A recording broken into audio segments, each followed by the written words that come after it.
What's up, everybody? Crash here. Welcome back to the Star Side, where we talk about Star Wars, Marvel, and Game of Thrones. We are back on the Star Wars train right now. It's been a while. I was one of those people who liked the Acolyte, and I heard about it in the comment section, so went on to some other things for a little bit. But I haven't updated my watch order video in a while, so that's what we're here to do today. And if you know from watching the last couple of videos, they were Game of Thrones videos, but if you know from watching the last couple, um, I'm doing some computer programming work now, so I've decided to use it to help me explain some of these things for these videos. So um, we are doing a watch order timeline, and I have also watched, or I want to say listened to, um, a bunch of the books here in the last 2-3 years as well. So I'm going to update my book list. I'm going to update the show list. I'm going to update the movies, and I'm going to tell you which order I think everything goes in. There are some Legends titles in here for the books, but my opinion on that is I know that Legends versus Canon is a big topic, and the people who like and love the Legends stuff usually hate the Disney content.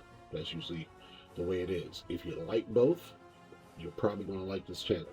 So, Legends content.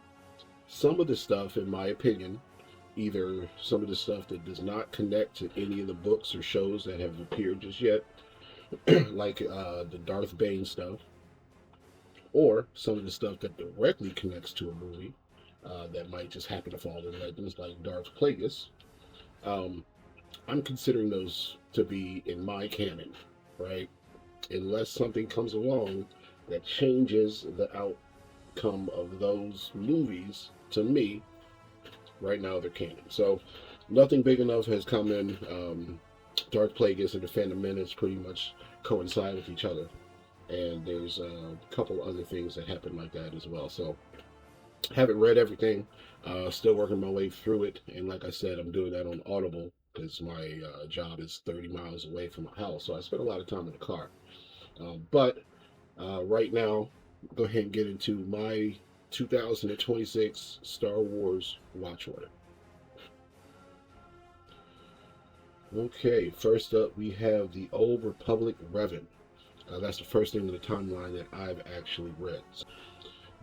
That's the story of Revan after him and Malik had a war with the dark side. He went back to the light side, and now he's about to go back to the dark side again. So a lot going on in that, but it kind of explains Revan's backstory and history, and that's the first one I've read in the timeline. The next three are the Darth Bane trilogy. We have Path of Destruction, Rule of Two, and Darth Bane, Dynasty of Evil. So those, of course, nothing has gone back to that timeline. That's between 1000 and 980 BBY. So nothing has really conflicted with that, and people in canon in the universe still reference Darth Bane for starting the Rule of Two. So that one's a good one. That one, like I said, is 1000 to 980 BBY. Young Jedi Adventures are in 232 BBY. Haven't seen that actually. By the target demographic, I don't think it's for me, but once I get a reason to watch it, I'll probably watch it, just because it has something to do with the universe. So, but admittedly, haven't watched it, but that's where it goes in the timeline. Next up is the Acolyte, the controversial Acolyte. So let's switch to our on-screen stuff. We actually have Dawn of the Jedi, of course.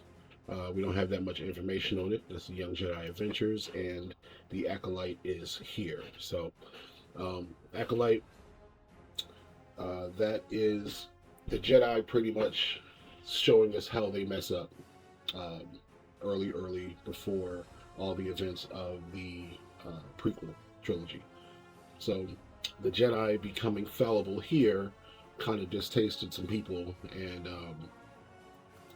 makes sense to a lot of us that that's where the start of it happens. It doesn't just happen because Palpatine clouds the dark side and one movie or 20 years before one movie. So I like the fact that it happened all the way back here, but now we get to Tales of the Jedi, and this is the Dooku and Ahsoka backstories. So these were both good. I definitely suggest watching those if you haven't seen them already. Um, Darth Plagueis kind of goes around this time frame. Um, the Count Dooku stuff was around 68 BBY. Darth Plagueis's timeline starts around 67 BBY. So it's kind of where it slots in here, and it goes all the way to 32 BBY, which takes us right into the Phantom Menace. So the Phantom Menace is episode one in the movie trilogy, or the movie series, I should say. Um, that's where we first get to meet young Anakin, Obi-Wan, Qui-Gon Jinn. If you hadn't read Darth Plagueis, that's where you get to meet Palpatine slash Sidious. But what Darth Plagueis does is show you that Sidious's master, Plagueis, was around in that whole time frame and all throughout the different parts of the movie. So definitely an interesting read once you've seen The Phantom Menace. Attack of the Clones is next. That is 10 years later after The Phantom Menace. Um, in between Attack of the Clones is a book called Outbound Flight. And Outbound Flight to me is another one of those books that kind of is Legends but fits into the timeline because the author made sure of it, right? He actually wrote both the canon and the Legends Thrawn timelines, trilogy of books. Well, there's like 6 books in each trilogy, so double trilogy of books.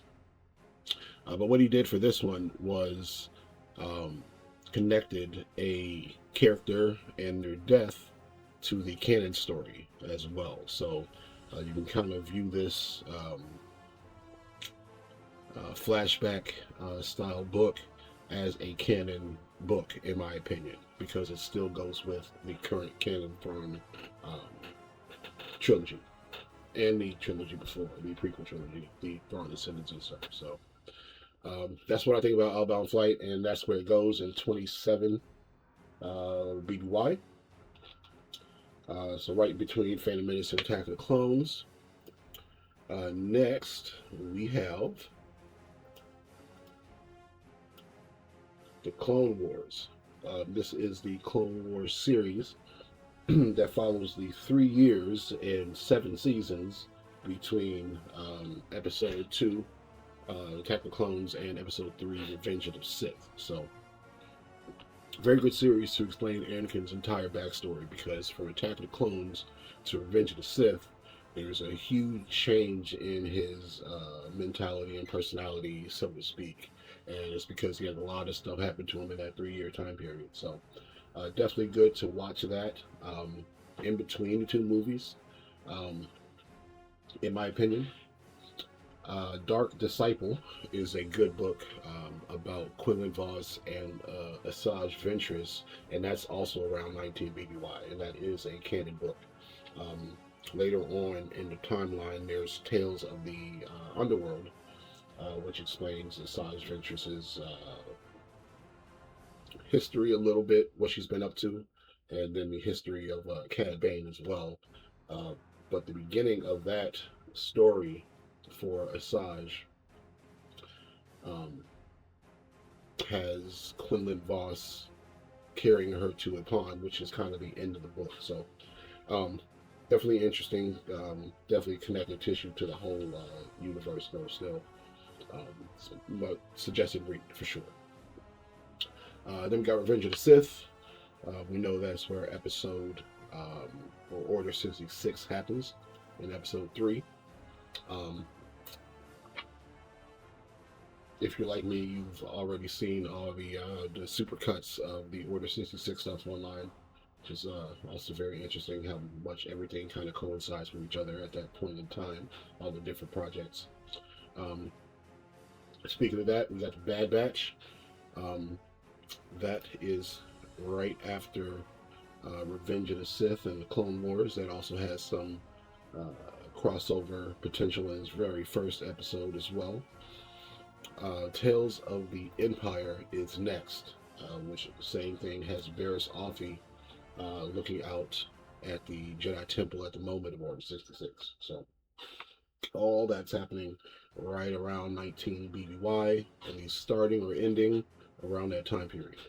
Also around this time period, going back to the books, we're in the Canon books. This is where the Thrawn Ascendancy is, and Dark Disciple, right around this time period. Then we have Tarkin, which is in 14 BBY, as we're getting to 0 BBY, the 0 year in Star Wars, where we have Episode 4 and A New Hope, basically the start of the story in 1977 in the release order timeline. So that goes Tarkin. Solo happens around 13 BBY. Then we get the Thrawn trilogy of books starting here. So that's Thrawn Alliances, and Thrawn Treason happens all in between 11 BBY and 0 BBY. So those are the canon books that I've gone through so far and how they all fit in the story. Right now we are here. Just came from Solo. Now we are at Maul Shadow Lord. Maul Shadow Lord was definitely worth a watch. That's one of the newest ones that was released earlier this year. That's happening right around 10 to 5 BBY, and we are waiting on season 2 of that, which should lead into some Crimson Dawn stuff, which is where Solo ended. So those should run together pretty nicely. Then we have Obi-Wan Kenobi around 9 BBY. Luke is around 10 years old, and he's on the planet trying to just watch over him, and he gets involved with Leia somehow too. So that was in my opinion, that was probably a change from the original story that Disney made, but nothing was going on in that time period, at least in the canon. So I haven't read any Legends content that conflicts with that yet, but I'm sure it exists. So that will be an example of something that has changed in Legends that is because of something that Disney has done. Andor's next. Andor was one of the masterpieces of Star Wars, one of the adult pieces of content for Star Wars. Like George said, most of this content is made for 12-year-old boys. So we all liked it growing up, but depending on your attitude about it now, you might want to realize some of it's not for you. But Andor was for all its adults, and it was definitely a cinematic, I don't want to call it a masterpiece, but it was pretty close. Right around that time period, either or, is Star Wars Rebels. They both start around 5 BBY and go all the way up to A New Hope, 0 BBY. So Star Wars Rebels is the animated version that is surprisingly good as well. Comes to a point where themes and the stuff that they're going through in that show makes you forget that it's a cartoon at some points. So that's where we meet Harrison Dula and Kanan Jarrus and all those other people that we know and love from future stories. Then we got Rogue One. Rogue One is the story about the Death Star plans being stolen and given to the rebellion so they can try to stop it, trying to find a flaw and trying to stop it. So that was another one that without that we wouldn't have gotten Rogue One, or we wouldn't have gotten Andor without Rogue One, in my opinion. So that's the kind of start of telling grown-up, serious Star Wars stories, in my opinion. Then in that timeline we have 0 BBY. That's where A New Hope is. 0 BBY, 3 ABY, and 4 ABY is the Age of the Rebellion time period where we are following Luke, Leia, and Han. So in our timeline falls right in a row with after Rogue One. Then after this, we get the Mandalorian. Right then, now we're in current Star Wars 2026, 2020s time frame. Um, Mandalorian is the bounty hunter that finds the young Grogu, and they become damn near father and son at this point. Love it or hate it, Book of Boba Fett is around this time. It was definitely Mandalorian season 2.5, so kind of watch it like that. But it explains how Boba Fett was able to come back and take over a crime syndicate. Next, we have the Skeleton Crew, which I haven't really heard too much about lately. It was interesting when it came out. I wanted to connect to something, so that's my only issue with that. I don't think it's not going to, but nobody's mentioned anything about it. It hasn't connected anything. I have a video that I made about it when it came out, and where I thought it would go or where I wanted it to connect. So if you're interested in that, that's definitely on the page. Then we have Ahsoka. All those are happening around the same time period. Ahsoka, um, uh, Skeleton Crew, Mandalorian, all this happening at the same time. So, getting a second season of Ahsoka here shortly.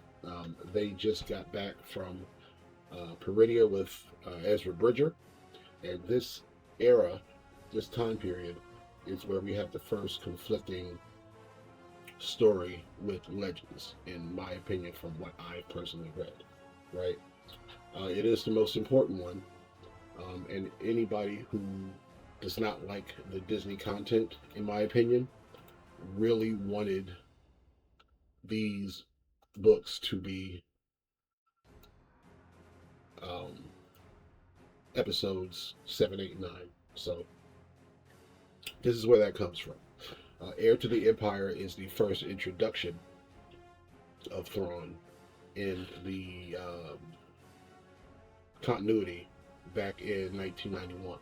So Timothy Zahn wrote these books in addition to writing all the new Canon stuff. So Thrawn is pretty much his baby.